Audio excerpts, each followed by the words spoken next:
What's up, guys? Welcome back to another edition of Baseball for Maniacs. Today's episode, well, this is the third episode of the day. This has been a insane day for Phillies content, not in a good way. But this is a Phillies Q&A slash therapy session. Kind of just wanted to, talk some things out. Just debrief from what truly has been one of the worst days in Philadelphia Phillies history. First question from Brady B. What free agents or trade can the Phillies make to salvage this? So I don't think there's any salvaging, like genuinely, because I don't think there's anyone out there that was even remotely close to Bo Bichette. The only two players left on the free agent market that are like difference makers are Framber Valdez and Cody Bellinger. Framber Valdez, as I mentioned numerous times, is not a good human being. We all saw what he did to his teammate. That's not someone you want in your big league clubhouse. And Cody Bellinger, maybe. I don't know. Like, I'm just not a big Cody Bellinger fan, especially for the contract he's gonna get. I don't think he's worth 30 AAV. And it's like you could say, well, John Middleton, like, you were gonna spend it on Bo to spend it on Cody. And I guess, but here's the thing. You can't sign players to long-term deals every single offseason. There's a reason why the last two off seasons we haven't been really able to sign a big free agent. It's because we made the decision to sign Nick Castellanos. We made the decision to sign Taijuan Walker. You can't just spend money because you have the money. Now, next year's free agent class and the year after that is not really good on the position side. Tarek Skubal, yes, but that's going to cost $500 million. So I really don't know who on the free agent. Well, I do know no one on the free agent side is going to make the impact that Bo Bichette made. Now, you heard about Eugenio Suarez, cool, but then where does Aiden Miller play?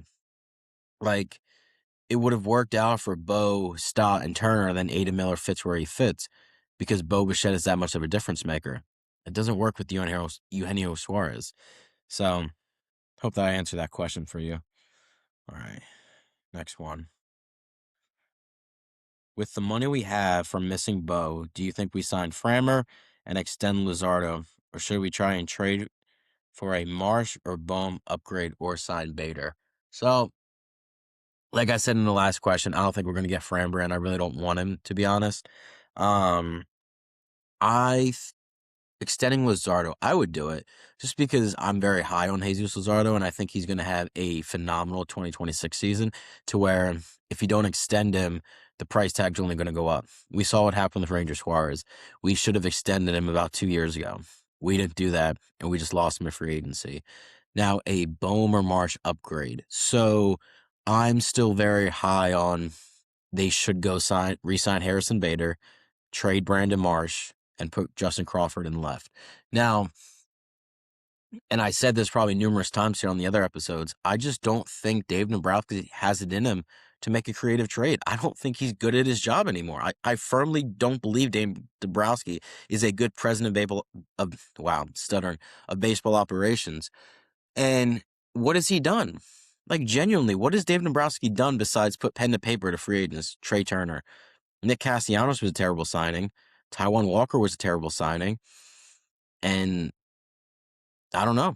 Like, I don't think Dave Dombrowski is good at his job anymore. And it's kind of been evident this offseason. So I don't have confidence that he could make a creative trade. Now, thing about Bohm is you wouldn't trade him for a salary dump because that's what was going to happen if we signed Bo. You would get rid of the $10.2 million freed up so you could get Bo Bichette. Now, if you trade Bohm, it's not like the price tag is going to change. You're going to get nothing for him. You will get nothing for Alec Bohm on the trade market. So it almost makes more sense to just keep him because he's still a decent major league player. He's a 6-7 hitter. Yeah, whatever. Stupid pun. But he's going to be batting 4 for you. That's a failure on John Middleton and Dave Dombrowski. But he's still a pretty good player. So I wouldn't trade him for nothing. Now, if they do trade him for nothing, maybe put Kemp at third, well, Mundo Sosa. I don't really know. Next question. Do you think fans are going to start to lose interest in the team, like less fans at games? I hope not. This team decides my happiness. I'm still by them the whole time. and that was by Roski. I agree, man. The Phillies baseball is my life. Like, they are my source of pain, my source of joy. It's just, I breathe and die Phillies baseball. Do I think this affects the fans? I do. I do. I think you're still going to have great attendance because CBP, no matter what, is a great atmosphere. The club's still going to be good. You're still going to have sellouts, but I know the buzz is not going to be around the team as much as it would have been if we signed Bo Bichette. Will we try for Cody or Framber? No on Framber. Cody, I don't know. I just, personally, I don't think he's worth the money and the contract he's going to get. And it kind of just seems like a panic move. So I don't think we get either of them. And I don't really think we should. I think if there's only one really big move to make, and that's Tarek Skubal. And I just don't think the Phillies really have the prospect capital to do that or the willingness to do that. But you're all in, and there's really no all-in players anymore. Ketel Marte is not getting traded. He would have been a prime trade candidate because I know Ketel Marte is better than Bo Bichette. He's just 5 years older, and he's on a 5-year deal. So if you can swing a trade for Ketel, I would trade Andrew Painter for Ketel Marte, and I don't think that's crazy at all. But I don't think the Diamondbacks are trading him. Should we sign Suarez and put a package together that centers around Bohm to Boston and Duran to Philly? That gives more pop at third base and a better left fielder than Marsh. So I would love that move. I would love for Jarren Duran to be the left fielder, and then you move off Bohm. I just think you'd have to give up more because, like you said, Duran's much better than Marsh. Would you be sending Marsh to Boston? I don't think so. I guess Bomer to third would work out. They could put Marcel Meyer at second base, but then again, you'd have to get Duran, you'd probably have to throw in a Justin Crawford, and Arun Escobar. I'd throw in Arun Escobar. I don't know what I would do with Justin Crawford. I wouldn't trade Andrew Painter for him. I wouldn't trade Adam Miller. So it just depends what you're willing to give up. And I don't think what they're willing to give up is enough to get Jarren Duran. But I would love him in this Philadelphia Phillies outfield. Realistically, how many years until the Phillies championship window is closed? So I always think if you are a playoff team, your championship window is open just because anything could happen in baseball, right? Like you get in, you can get hot. Cool. We saw what happened in 22. I just really think what the Dodgers did with Kyle Tucker, it devalues that theory that just get in and anything can happen. Because sure, you could win one game. Can you beat them in a 5-game series? We couldn't this year. It was close, but we couldn't beat them. If we meet them in the NLCS, could you really beat the Dodgers in the NLCS? The rotation's still stacked.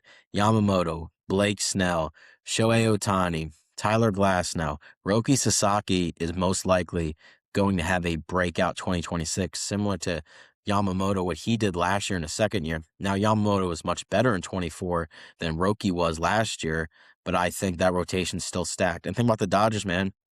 They could go get Tarek Skubal. They have the prospect capital. And this is where the point, I think, I'm not going to say the Dodgers ruined baseball, but what gives the Dodgers the ability to do what they do is because they also are the best organization in baseball from a major league development side, like bringing up the prospects to where you have a top 5 ranked farm system to where you can make the trades at the deadline. You know what I mean? So as much as like the Dodgers get hate and everything, and I understand where that hate's coming from, I'm pretty upset with them. They're the best organization in baseball, and it's just not close. So I don't think I answered your question. I think with this window, about 2-3 more years, probably, hopefully. But I think our chances were really high in 22 to 25. Like that, us not getting a championship in the 2022 to 2025 window is going to come back and haunt the city of Philadelphia. 2023 is going to haunt the city of Philadelphia. Because if we won it that year, man, like, yeah, you would still be upset about 24, 25, but it's like you have a championship. Like the 2007 to 2011 Phillies. Yes, 09 hurt, 10 hurt, 11 was crushing. But that run is looked at as the best run of Phillies baseball because it was, because they got a championship and their sustained success just only amplified that. This era of Phillies baseball is the second best era, and there's so many good memories. Like, it's a good era of Phillies baseball. but you didn't win a championship. And if they don't win a championship, it's not a failure. Like anyone that says this era of Phillies baseball is a failure, dude, try being a Marlins fan. Try being a fan of the Athletics. Try being a fan of the Pittsburgh Pirates. Then talk to me about failed eras. How many more moves do you think Dave's going to make? 0. So Matt Gelb came out that the Phillies were willing to do anything to get Bo Bichette, willing to make any moves. But now that they did not land him, they're most likely not in on any big free agent, which also comes back to my point. Like, I wouldn't sign Framber, I wouldn't sign Cody, and they're the big free agents. So, like, I kind of agree with their move because I don't want them to spend on a player just because they didn't get a player. You have to spend on the players that will make an impact, like Bo Bichette. And you can't just go and spend because you're not the Dodgers, you're not the Mets. If you had that kind of money, go get Cody, go get Framber. I don't care about the bad contracts. But in the 2023 offseason, we couldn't make any moves.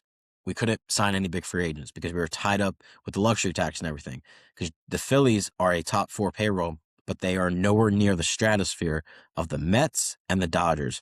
So I don't want them to just go sign Cody. Turns out to be a bad contract, similar to Nick Castellanos. And then 2 years we're having the same discussion of why can't we get the big free agent on the market? You know what I mean?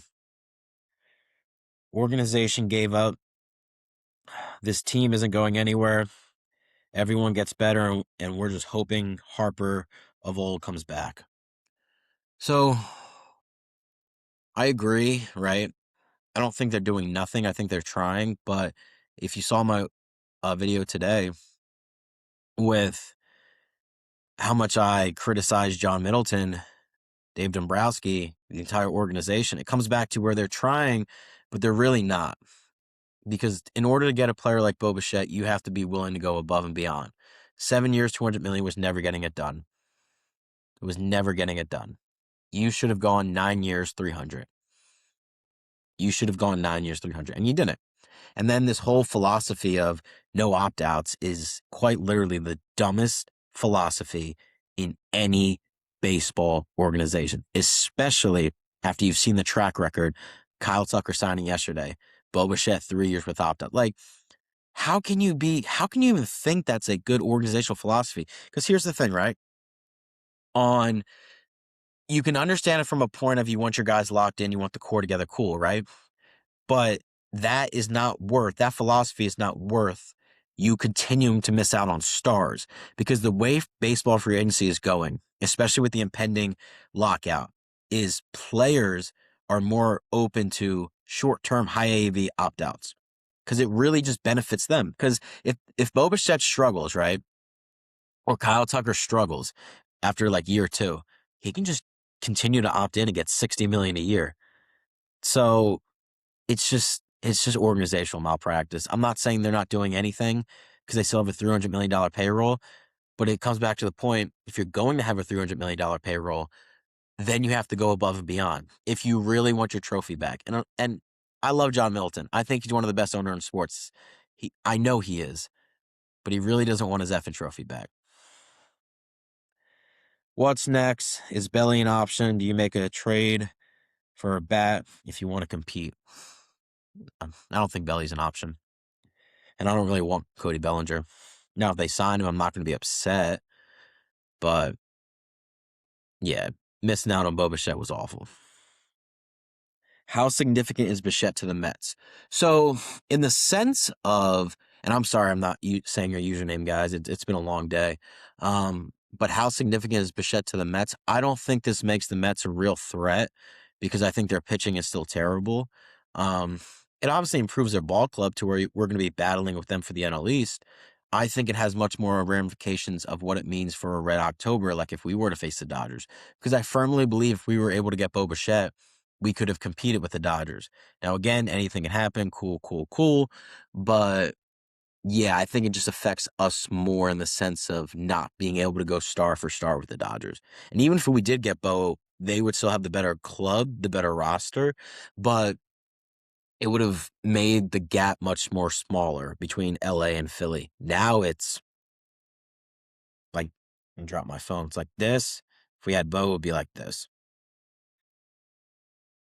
Will the Phillies ever improve the team, or will they keep the same tier year in and year out and not win the World Series? I think you know the answer to that. they haven't improved their club. They've re-signed Kyle. They've re-signed JT. I like the Brad Keller signing, but you lost Harrison Bader. You lost Ranger Suarez. So in reality, the Dodgers got much, much better, and the Phillies got worse. So, yeah. What do the Phillies need to do to compete with the Dodgers? Sign Bo Bichette, but that's impossible now. I think the only way they could compete with the Dodgers if they sign Tarek Skubal or trade for Ketel Marte, and I don't see any one of those two options happening, unfortunately. Do the Phillies still try to trade for Ketel? I mean, they try. I just think the Diamondbacks aren't willing to move him because the Diamondbacks, here's the thing, they were in on Bregman, right? And they didn't get him. So they pivoted to Nolan Arenado, but he's not making any money. He's making like $5 million a year with how much the Cardinals ate up. So that money that they were going to spend on Bregman, they could just keep Ketel. Because I think if they signed Bregman, the Ketel Marte trade would have definitely happened. I don't see that being the case anymore. Now, if he is available, like I said, I would trade Andrew Painter for Ketel Marte. Do you think we really have a chance to win it all this year? A chance? What do you mean by that? Like, do they have a 1% chance? Sure. Do they have a 10% chance? Maybe. Like, you get in the playoffs, anything can happen. I just think it's a very, very slim chance. Now, Kyle Tucker could get injured, and I'm not wishing injuries on anybody. Freddie could digress. Mookie can have the year similar to last year, and maybe it all works out to where we're just going to have to see how the season plays out. So, yes, we have a chance to win it all, but the odds got significantly lower without getting Bo Bichette. Who could we trade for? Maybe Duran. Like, I like that question about Jarren Duran. Still doesn't think that moves the needle like Bo Bichette would have done. Ketel, but I don't think he's getting traded. Skubal, but I don't think we're going to be willing to pay the price. Or even if we are willing to pay the price, I don't think our prospect capital is that deep anymore to where the Tigers would even accept that. So I really don't know who we trade for. It should be on Dave Dombrowski, the president of baseball operations, Hall of Famer Dave Dombrowski, to figure out. He has yet to figure that out, and I don't think he will. Last question, can we get Cody Bellinger? Sure. Now, as you can tell by my tone of this episode, it's very sad. It's very deflating. And I want to let you guys know that this will not be the tone of the season. Once spring training rolls around, once March 26th happens, opening day against Texas Rangers, I'm going to be locked in and I'm going to have a optimistic viewpoint because that's how I've always been as a fan. That's how I will continue to be as a fan because I want you guys to still enjoy baseball. I get it. This sucks. I get it that the Dodgers most likely are going to win a championship, but a baseball season, no matter what happens at the end, is a blessing. It is a treat. So going forward, I'm going to try to bring everyone together because we still get to watch Phillies baseball every single day. We still have a club that's good, that's going to be in the playoffs, that probably will win the NL East, and I want you guys to enjoy that because, like, an afternoon game in May, a getaway game that goes 12 innings and Schwarber hits one to the second deck and it's a walk-off, still is phenomenal. Bryce Harper hitting one oppo to tie the game will still have that juice to where you should enjoy the baseball season. I know I'm going to. And in a way, this sounds such like loser mentality. There's really no expectations. Like, no one thinks we're going to win. Everyone thinks the Dodgers are going to win. So we're playing with house money. I wish we weren't. I wish there were expectations because when there's expectations and you kind of expect to win, that's the best place to be. So that'll do it for this episode of Baseball for Maniacs. I don't know if I'll do another episode on Bo because it's like I feel like I've said everything that I really had to say. I'm very curious to see if any more information comes out, if the Phillies make a public statement, because I feel like Dave Dombrowski and John Middleton owe it to this fan base too. Because, like I said, it would have almost been so much better if we did not, like the rumors weren't there, that we were never in on Bo. So it's just, you brought us up here to crush us down here. Now, a lot of that is on Bo Bichette playing us, but you should have known he was playing you. That's your job as president of baseball operations, and you failed miserably. So, yeah, we'll just have to wait and see. Hopefully, a Harrison Bader signing comes in a few days. That pod will be electric, and I'll be ecstatic because I really think Harrison Bader is a great fit for the Phillies, and his energy would be great with how deflating the city has been. But we'll just have to wait and see, man. We got about less than 4 weeks till pitchers and catchers return. And dude, when I see that first video of Turner fielding ground balls, JT catching a bullpen with Christopher Sanchez, you best believe this negative sad boy energy is going to turn into a raucous atmosphere. So you guys have a good night, and guys, don't lose hope. Go Phils.